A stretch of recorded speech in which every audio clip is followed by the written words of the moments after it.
Bismillah, assalamualaikum warahmatullahi wabarakatuh.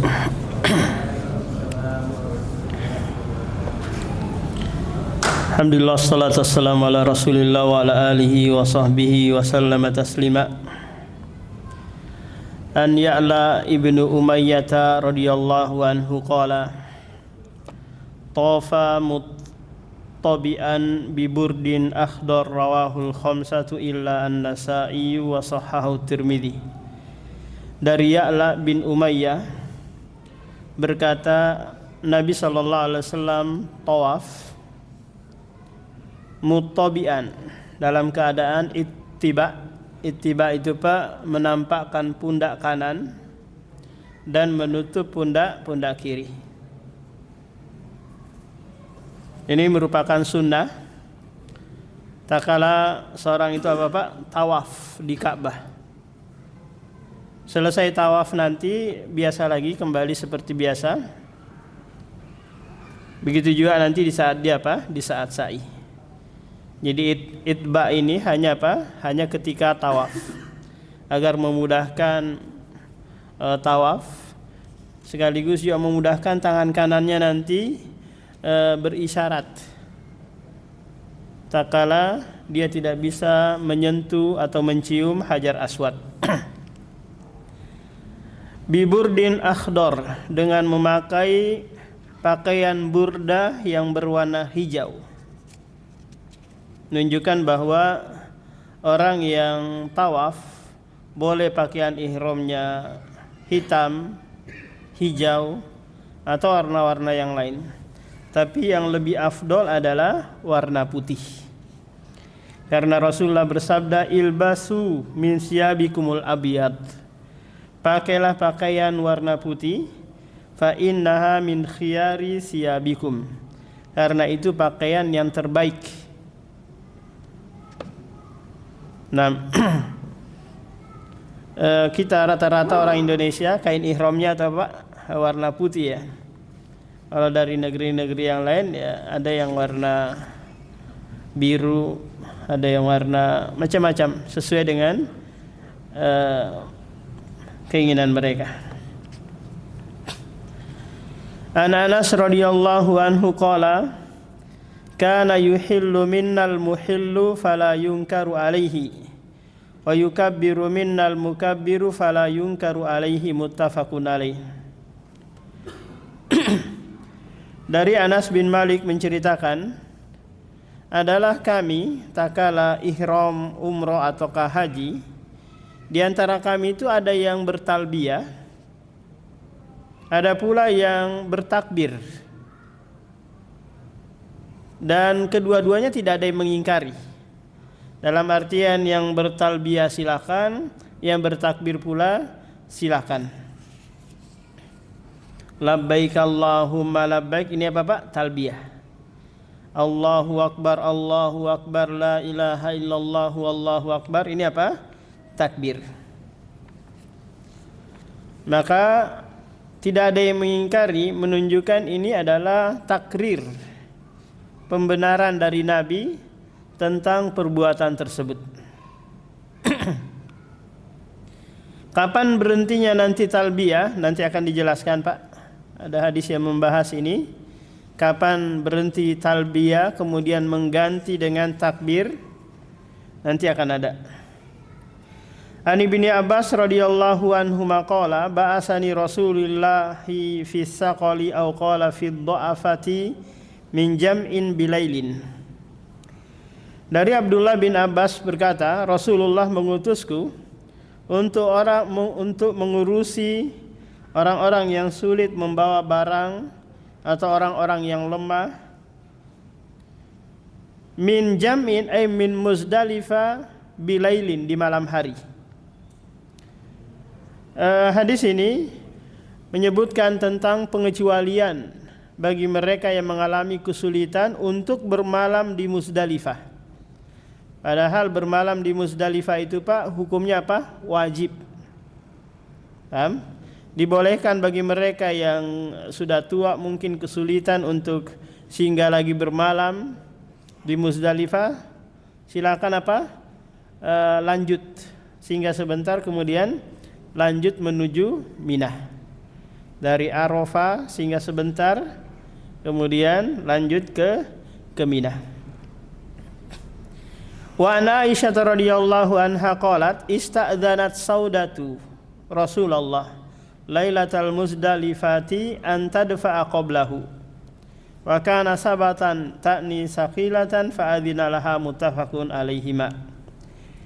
Aisyah radhiyallahu an menuturkan Sauda bintu Sam'ah minta izin kepada Rasulullah pada malam Muzdalifah agar bertolak lebih duluan, pergi lebih duluan ke Mina. Kenapa? Karena dia mengalami berat bermalam di Muzdalifah. Kita tahu Pak bahwa Sauda merupakan istri kedua setelah meninggalnya Khadijah, dan ini adalah istri yang paling tua. Sehingga ketika Rasulullah tidak lagi tertarik dengannya, akhirnya dia mau minta izin agar tetap menjadi istri, tapi jatah malam dia diserahkan kepada Aisyah. Nah, ketika ikut dalam rombongan haji, maka Sauda ini meminta izin untuk lebih dahulu menuju Mina, tidak bermalam di Muzdalifah. Fa'adzina laha, maka Rasulullah mengizinkan. Jadi kesimpulannya, kalau ada kesulitan untuk bermalam di Muzdalifah, maka Bapak boleh lanjut menuju Mina. Apakah itu orang yang sakit atau orang yang kesulitan karena berdesak-desakan, maka silakan. Ad-daruratu tubihul mahdhurah. Sesuatu yang sifatnya darurat maka membolehkan nanti melakukan sesuatu yang dilarang. An Ibnu Abbas radhiyallahu anhu qala lana Rasulullah la tarmu al-jamrata hatta tatlu asy-syamsu. Rawahul khamsatu illa an-Nasa'i wa fihi inqita'. Dari Abdullah bin Abbas radhiyallahu an, Rasulullah menceritakan kepada kami, janganlah kalian melempar jumrah hingga matahari muncul. Hadis ini diriwayatkan oleh Sunan Al-Arba'ah dan Imam Ahmad. Tapi di dalam sanadnya ada inqita', di mana seorang tabi'in tidak mendengar dari Abdullah bin Abbas, sehingga ini dihukumi apa Pak? Mursal. Kenapa Rasulullah melarang hal ini? Karena ini sebagai penyelisihan, bentuk penyelisihan kepada orang-orang musyrik. Tak kala mereka haji, itu tidak mau lempar jumrah kecuali apa Pak? Kecuali kalau di sini disebutkan hatta tatlu asyamsu, hingga matahari terbit. Mereka apa? Berarti sebelumnya. Wa an Aisyah radhiyallahu anha qalat arsalan nabiyyu bi ummi Salamah lailan nahri faramat al-jamrata qabla al-fajri thumma madat fa afadat. Rawahu Abu Daud wa isnaduhu ala syarti Muslim. Aisyah menceritakan Nabi SAW mengirim Ummu Salamah malam Idul Adha, berarti malam tanggal 10. Lalu dia Ummu Salamah melempar jumrah sebelum fajar. Sebelum datang waktu salat subuh. Kemudian dia lanjut setelah melempar jumrah menuju Mekah. Lalu dia apa Pak? Lalu dia tawaf ifadah di sana.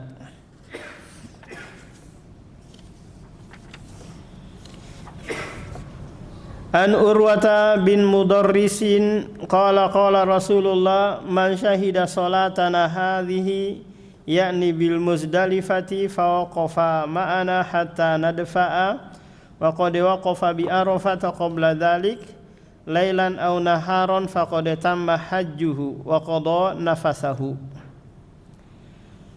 Dari Urwah berkata, Rasulullah bersabda, barang siapa yang menyaksikan salat kami ini, yakni salat di Muzdalifah, lalu bermalam bersama kami di Muzdalifah, dan dia telah wukuf di Arafah sebelum itu, apakah sampai malam ataukah cukup di siang hari, maka telah sempurna hajinya,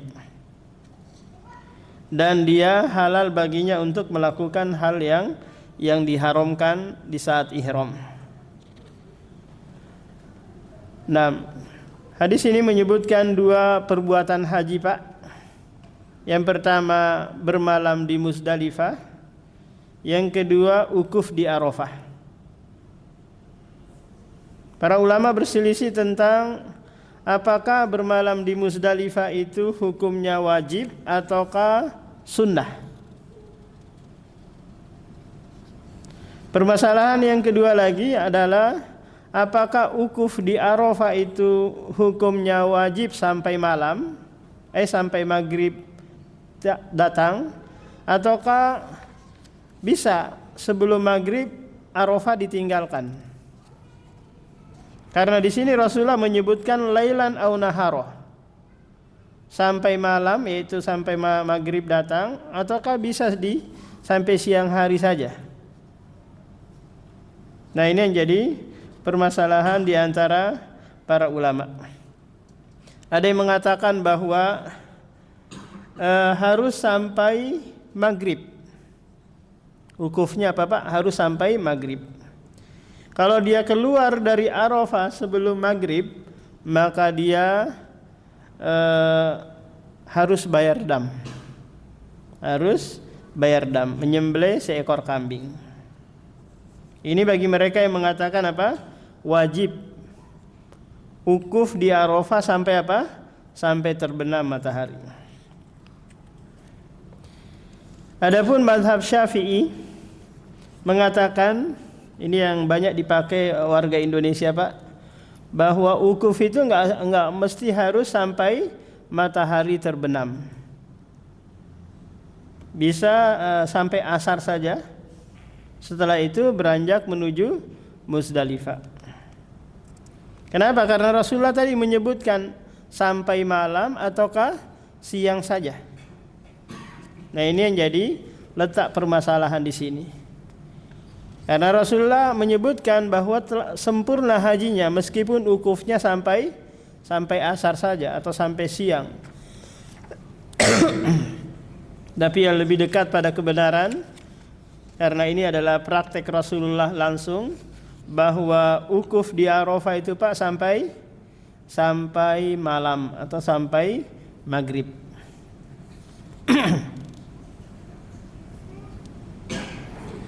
An Umar radhiyallahu anhu qala innal musyrikina kanu la yufiduna hatta tatlu asy-syamsu wa yaquluna asir sabiru wa anna an-nabiyya khalafahum summa afadha qabla an tatlu asy-syamsu. Dari Umar berkata, sesungguhnya orang-orang musyrik tidak meninggalkan Muzdalifah hingga matahari muncul. Mereka berkata asyrik, bercahayalah wahai gunung Sabir. Ada cahaya, ada penerangan di gunung tersebut, baru mereka meninggalkan Muzdalifah. Menunjukkan kepada kita, Pak, bahwa orang musyrik juga menjalankan haji. Karena mereka melanjutkan tradisi Ibrahim alaihi salam. Cuma yang mereka selisihi adalah tata cara manasik yang tidak sesuai dengan yang diajarkan oleh Rasulullah. Wa anna an-nabiyya khalafahum, dan Nabi sallallahu alaihi wasallam menyelisihi mereka. Rasulullah beranjak dari Muzdalifah sebelum matahari muncul. Berarti apa? Rasulullah beranjak dari Muzdalifah setelah apa, Pak? Setelah sholat subuh.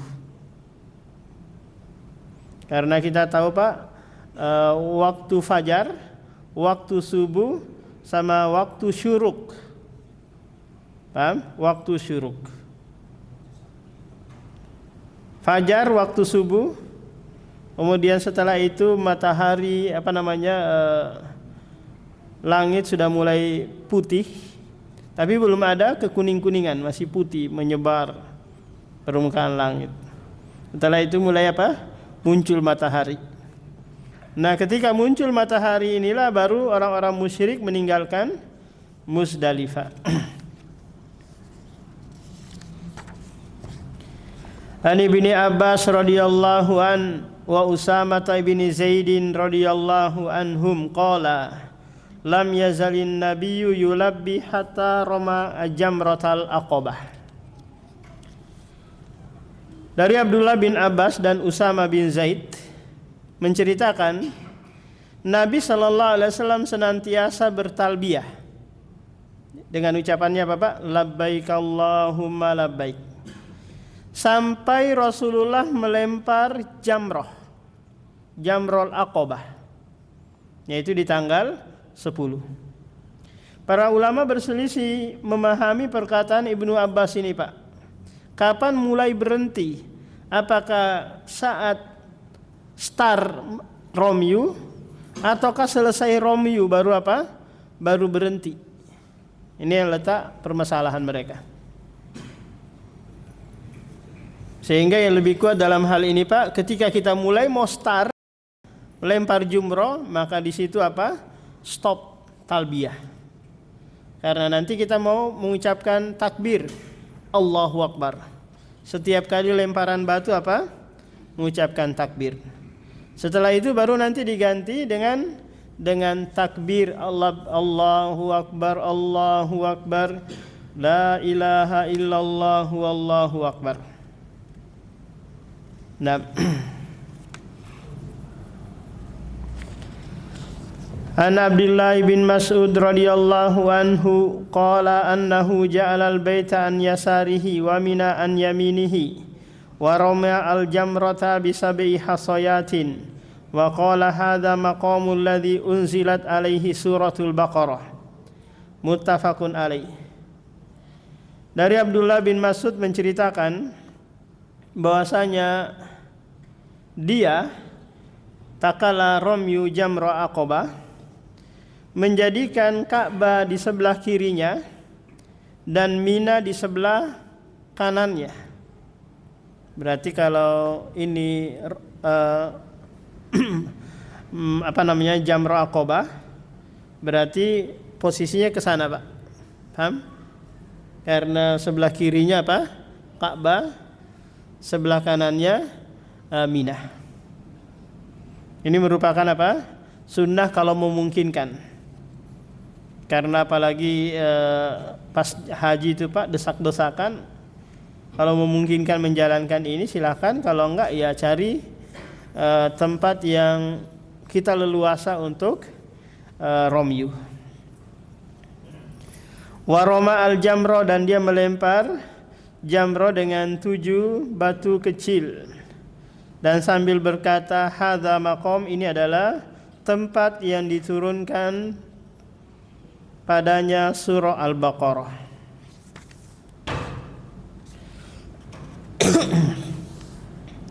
An Jabir radhiyallahu anhu qala rama Rasulullah al-jamrata yauman nahri duha wa amma ba'da dzalika fa idza zalatis syamsu.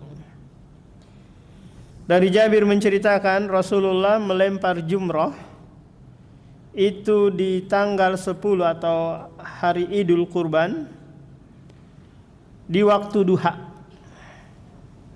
Waktu duha itu Pak, setelah muncul matahari setinggi 1 meter sampai matahari nanti sebelum di atas kepala. Nah, ini namanya waktu duha. Wa amma ba'da dzalik, adapun setelah duha beliau melemparnya setelah tergelincir matahari atau masuk waktu duhur. Berarti Rasulullah tidak melempar jumroh di saat matahari di atas atau matahari mulai muncul, belum setinggi 1 meter.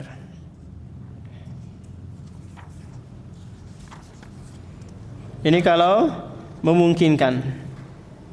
Maka nanti di tanggal 10 ini Pak, karena berdesak-desakan, maka disiasati saja yang mana yang mudah untuk kita lakukan terlebih dahulu. Apakah ke tempat halak, yaitu tempat mencukur rambut dulu, ataukah ke tempat madbah dulu menyembelih hewan kurban, ataukah ke Mekah dulu untuk tawaf ifadah. Jadi Bapak siasatin, jangan memaksakan diri, oh di sana orang banyak, udah ke sana juga. Jangan ikutin orang yang banyak. Karena biasanya desak-desakan, sesak napas, akhirnya is dead, mati.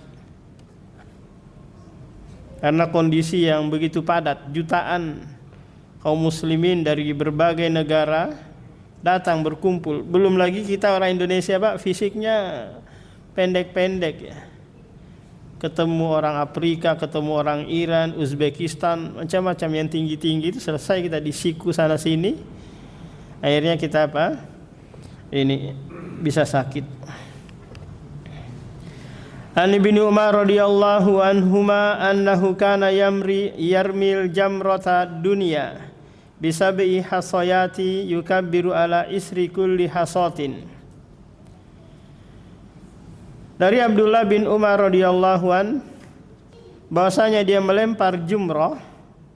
Ad-dunya ini Pak, maknanya adalah as-sugrah. Ini nanti dilakukan di tanggal 11, 12, 13 atau yaumut tasyrik. Ini hukumnya wajib juga melempar jumrah di hari-hari tersebut. Mulai dari jamratud dunya, yaitu jamratus sugrah, bisa hasoyat dengan 7 butir batu. Yukabbiru, mengucapkan takbir setiap kali lemparan. Summa yataqaddam, kemudian maju mencari tanah yang datar, lalu menghadap kiblat, berdoa di sana. Setelah apa Pak? Setelah melempar jumrah as-sugra. Wa yarfa yadayhi, mengangkat kedua tangan. Kemudian setelah itu beralih lagi ke jamratul wusta, lubang yang tengah. Nah di situ juga dilempar apa Pak? 7 kali. Kemudian cari lagi dataran yang rendah, kemudian berdoa menghadap kiblat, mengangkat tangan. Tsumma yarmi jamrata al-aqabah, kemudian melempar jumrah aqabah. Ini yang yang kubra. Wala yakifu indaha, dan tidak diam berdoa sebagaimana yang tengah sama yang ad-dunya. Kemudian berpaling, pulang ke tenda. Nah ini dilakukan Pak? Di tanggal 11, 12. Kalau mau tinggalkan Mina, maka segera mungkin, jangan sampai matahari terbenam. Kalau matahari sudah terbenam, Bapak harus lanjutkan lagi besoknya, tanggal 13. Hakadza ra'aitu Rasulullah yaf'aluhu. Kata Ibnu Umar, beginilah yang aku lihat Rasulullah melakukannya. Abdullah bin Umar mempraktekkan tata cara melempar jamarat di tanggal 11, 12 dan 13.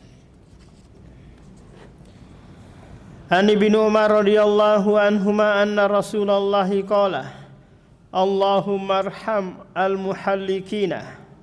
Qalu al-muqassirina ya Rasulullah, qala fis salasati wal muqassirina. Hadis ini Abdullah bin Umar menceritakan kepada kita bahwa Rasulullah mendoakan rahmat bagi mereka yang menggundul rambutnya. Di saat apa Pak? Di saat haji ataukah umrah. Menggundul. Namanya apa Pak? Halak. Kalau dipendekkan saja namanya apa? qasr. Dipendekkan saja. Tapi dipendek merata ya, tidak diambil sedikit ujung-ujungnya ya terus dipotong. Ini menyelisih sunnah. Tapi apa? Dipotong rata. Cuma apa? Dipendekkan. Nah di sini Rasulullah mendoakan 3 kali bagi mereka yang gundul. Paham? Dan doa rahmat sekali bagi apa? Yang memendekkan rambut. Kalau perempuan sepanjang ini aja jari ini. Dikumpulin kemudian apa? Dipotong. Tentu yang motong nanti sesama orang yang ihram ataukah orang lain. Paham? Tidak mesti yang motong itu harus harus orang lain. Bisa sesama orang yang umroh atau haji.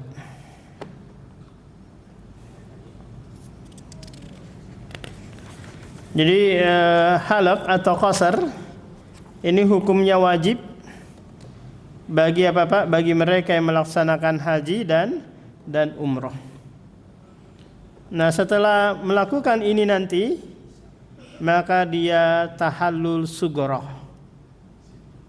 Apa itu tahallul sughra? Ini sudah kita sebutkan bahwa nanti dia halal melakukan hal-hal yang diharamkan kecuali jima.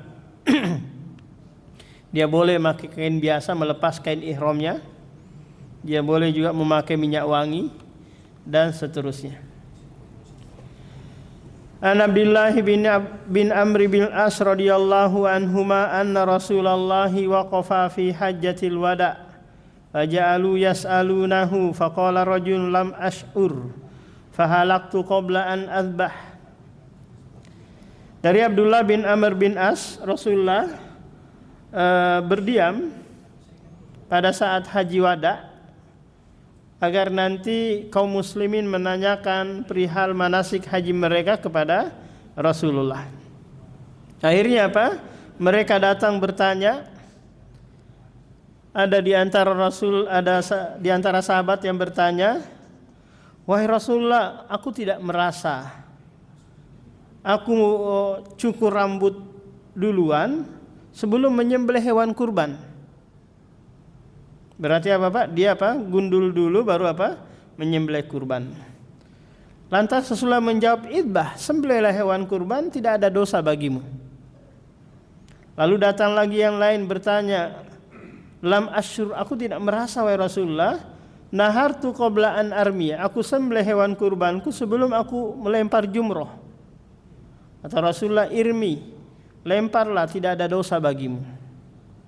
Famasu ila yauma idzin an syai'in, apa saja yang ditanyakan pada waktu itu sesuatu yang dikedepankan atau diakhirkan kecuali beliau berkata, "Lakukanlah, tidak ada dosa bagimu."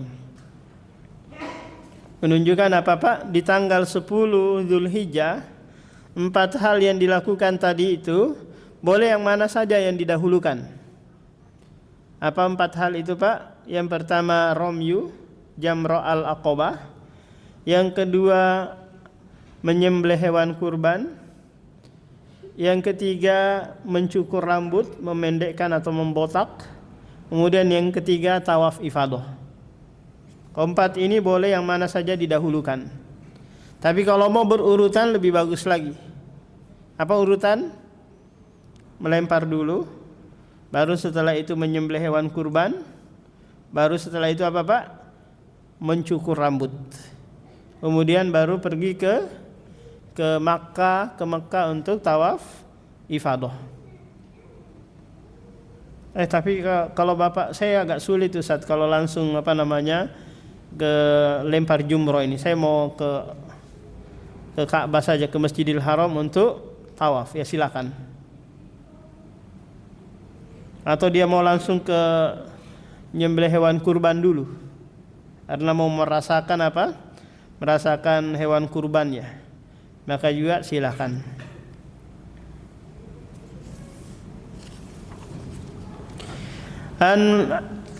Anil Miswari ibni Makhramah radhiyallahu anhuma anna Rasulullah nahara qabla an yahliqa wa amara ashabahu bidzalika. Rasulullah memerintahkan naharo.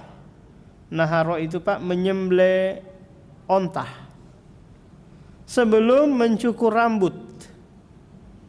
Dan dia memerintahkan sahabatnya tentang hal itu.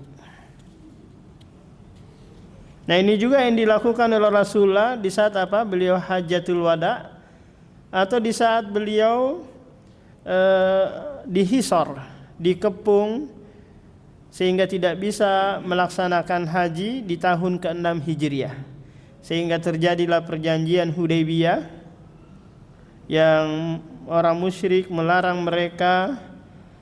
Rasulullah dan sahabatnya untuk berhaji di tahun itu. Akhirnya apa Pak? Rasulullah menyuruh para sahabat untuk apa? Menyembelih hewan kurban mereka dan mencukur rambut.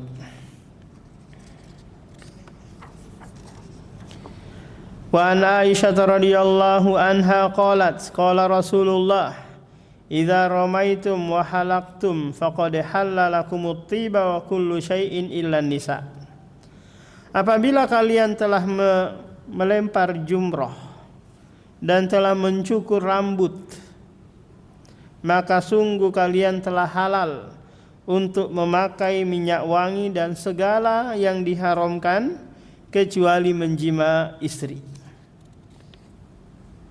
Tapi hadis ini apa Pak? Hadis ini dhaif. Wa fi isnadihi dhafun. Karena di dalam sanadnya ada seorang rawi yang bernama Al-Hajjaj ibnu Artah. Dia ini seorang mudallis. Sering menyamarkan khobar atau hadis yang dia sampaikan. Tapi dari sisi makna hadis ini benar, di mana tak kala seorang sudah melempar jamrah, kemudian sudah menyembelih hewan kurban dan mencukur rambut, maka ini apa Pak? Dianggap sudah tahallul sughra. Sudah tahallul sughra. An Ibni Abbas radhiyallahu anhuma anin Nabi qala laisa 'alan nisa'i halkun wa innama yuqassirna. Abdullah bin Abbas dari Nabi sallallahu alaihi wasallam bersabda, tidak ada botak bagi perempuan. Perempuan diharamkan untuk botak. Hanya saja untuk perempuan apa Pak? Qasar, memendekkan rambut seruas jari. Sepanjang apa? Seruas jari. Dikumpulin dulu rambutnya, kemudian dipotong. Tidak hanya diambil beberapa helai gitu, terus dipotong. An Ibni Umar radhiyallahu anhuma annal Abbas ibni Abdul Muttalib ista'dzana Rasulullah ayyabita bi Makkah layali mina min ajli siqayati fa'adzina lahu, muttafaqun alaih. Abdullah bin Umar menceritakan bahwa Al-Abbas paman Rasulullah meminta izin kepada Rasulullah agar bermalam di Mekah pada malam-malam Mina. Malam-malam Mina itu tanggal 11, 12 dan 13. Min ajli siqayatihi, karena dia ada pekerjaan memberi minum jamaah haji. Lalu Rasulullah memberikan izin padanya. Menunjukkan bahwa bermalam di Mina itu Pak hukumnya wajib. Malam-malam Yaumut Tasyrik itu hukumnya apa? Hukumnya wajib. Kecuali mereka yang ada tugas memberikan makan, membantu orang, memberikan minum dan yang lainnya, maka diizinkan untuk tidak bermalam di Musdalifah. Nah, sekarang enak ada pegawai, ada pekerja haji, ya mereka tidak ikut haji, paham Pak? Dan memang tidak boleh ikut haji karena mereka nggak ada visa haji. Mereka hanya bekerja membantu. Mereka hanya dapat fulus, tidak dapat haji. Wa an Asim bin Adi anna Rasulullah arkhasa li ru'atil ibli fil tutati an Mina yarmuna yawman nahri summa yarmuna al-ghada liyawmaini summa yarmuna yawman nafri, rawahu al-khamsa. Nah, ini juga hadis yang memberikan keringanan bagi mereka yang mengurusi onta-onta. Jadi onta dikasih makan, dikasih minum, maka ini nanti diberikan rukhsah untuk apa Pak? Untuk tidak bermalam di Mina. Dia hanya pergi saja melempar tapi tidak bermalam. Dia hanya melempar di waktu siang tanggal 11, 12 dan 13.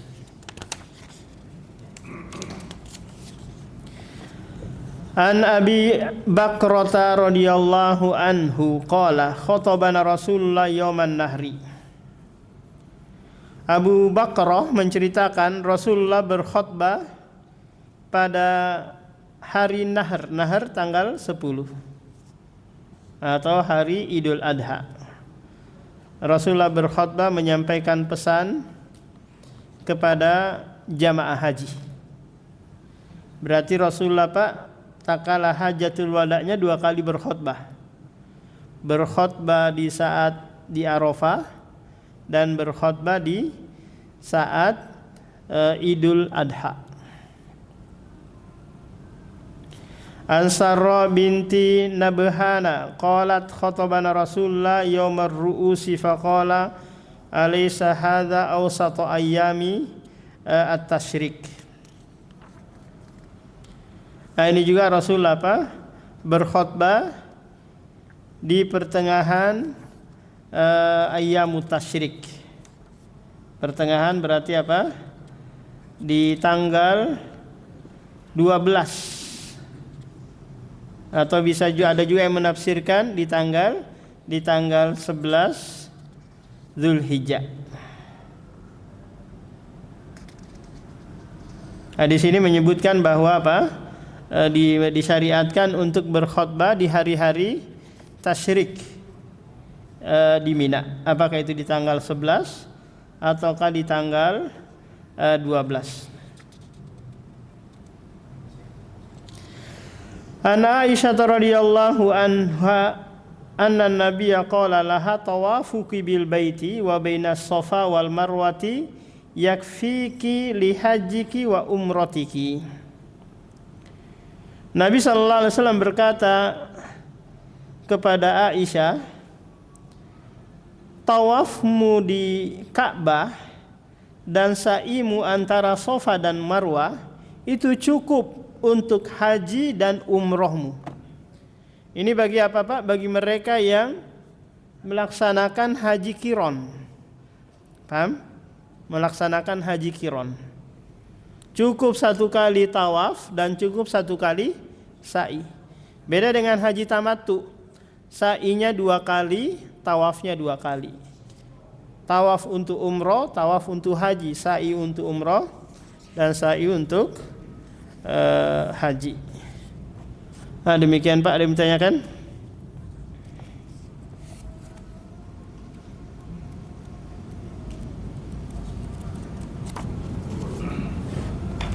Nah, kalau tidak ada kita tutup. Subhanakallahumma wa bihamdika asyhadu an la ilaha illa anta astaghfiruka wa atubu ilaik.